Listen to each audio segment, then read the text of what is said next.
വിശാഖട്ടോ, ഓ ഒരു ചോദ്യമുണ്ട്. ആ ആരൊക്കെ സോളാർ വെക്കണം? സോളാർ വെക്കണമെന്ന് നല്ലൊരു ചോദ്യം. നമുക്ക് ഏറ്റവും കൂടുതൽ വരുന്ന ചോദ്യം അത് തന്നെയാണ്, ആരൊക്കെ സോളാർ വെക്കണം. എൻ്റെ അഭിപ്രായത്തിൽ ഞാൻ പറയുകയാണെങ്കിൽ എല്ലാവരും സോളാർ വെക്കണം. ഇപ്പം 500 രൂപ കറണ്ട് ബില്ലായാലും 1000 രൂപ കറണ്ട് ബില്ലായാലും എല്ലാവരും വെക്കുക എന്നുള്ളതാണ് എൻ്റെ അഭിപ്രായം. സോളാർ വെക്കുന്നതിനൊപ്പം നമുക്ക് ഇലക്ട്രിസിറ്റി ചാർജ് മാത്രമല്ല മറ്റ് ചിലവും കൂടി നമുക്ക് കുറയ്ക്കാൻ പറ്റും. എങ്ങനെയാന്ന് വെച്ച് കഴിഞ്ഞാൽ നമുക്ക് ഗ്യാസിൻ്റെ ചിലവ് കുറയ്ക്കാൻ പറ്റും. ഇൻഡക്ഷൻ ടോപ്പിലോട്ട് പോയി കഴിഞ്ഞാൽ വെഹിക്കിളിൻ്റെ, അതായത് നമ്മുടെ ഫ്യൂവൽ കോസ്റ്റ് കുറയ്ക്കാൻ പറ്റും ഒരു ഇലക്ട്രിക്കൽ വെഹിക്കിളിലോട്ട് മാറിക്കഴിഞ്ഞ് കഴിഞ്ഞാൽ.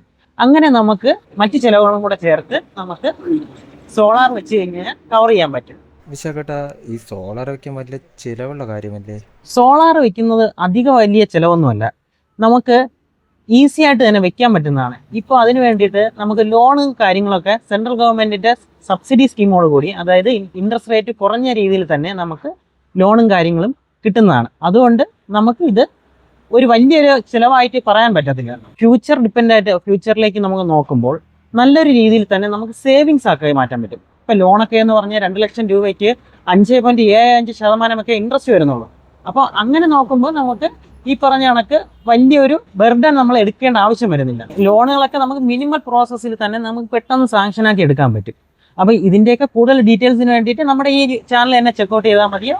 നമുക്ക് കൂടുതൽ വിവരങ്ങൾ വരുന്ന വീഡിയോയിൽ അറിയാൻ പറ്റും. എന്തെങ്കിലും ഡൗട്ടോ കാര്യങ്ങളോ ഉണ്ടെങ്കിൽ ഈ വീഡിയോയിൽ കമൻറ്റ് ചെയ്താൽ മതി, റിപ്ലൈ തരുന്നതായിരിക്കും. അപ്പോൾ ദിസ് ഈസ് വിഷ സൈനിങ് ഓഫ്.